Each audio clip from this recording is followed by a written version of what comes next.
गणपती बाप्पा मोरया. अष्टविनायक यात्रेचा आपला तिसरा टप्पा सुरू होतोय. आपला पार्ट 1 आणि पार्ट 2 जर तुम्ही बघितला नसेल तर तुम्ही चॅनलवरती जाऊन अष्टविनायकच्या प्लेलिस्टमध्ये नक्की जाऊन बघू शकता.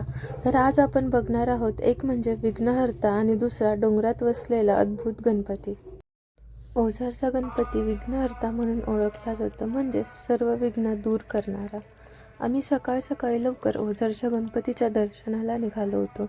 सकाळी 7:30 वाजताच तिथे गणपती बाप्पाची आरती सुरू होती. आरतीचा आवाज तुम्ही व्हिडिओमध्ये ऐकू शकता. ओझरच्या गणपतीबाबत असं सांगितलं जातं की विघ्नासुराचा नावाचा एक राक्षस लोकांना त्रास देत होता.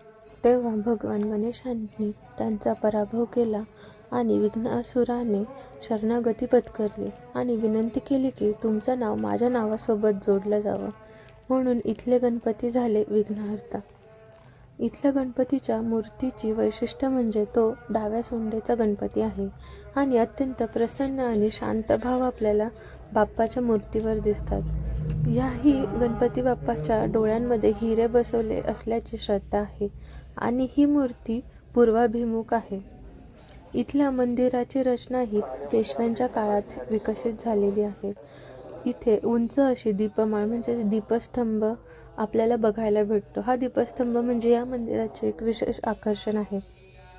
तसेच या मंदिराच्या सभोवताली भक्कम असं दगडी बांधकाम केलेलं आहे आणि याला प्रशस्त असं अंगण आणि सुंदर सभामंडप देखील आहे. सणांच्या वेळी दीपमाळ प्रज्वलित केली जाते.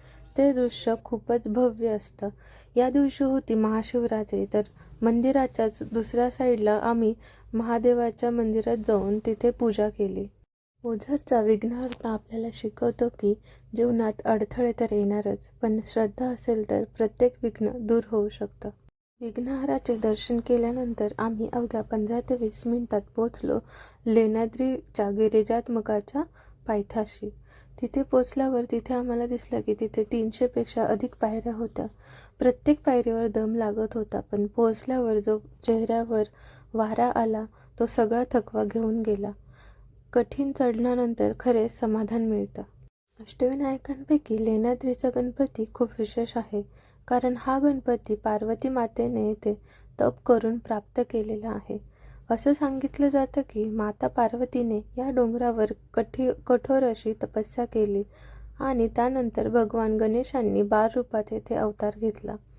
म्हणूनच इथले गणपती ओळखले जातात गिरिजात्मक. गिरिजा म्हणजे पार्वती आणि आत्मज म्हणजे पुत्र.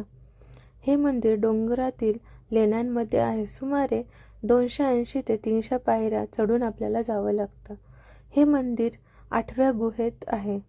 बौद्धकालीन गुहांमध्ये वसलेले हे एकमेव अष्टविनायक मंदिर आहे.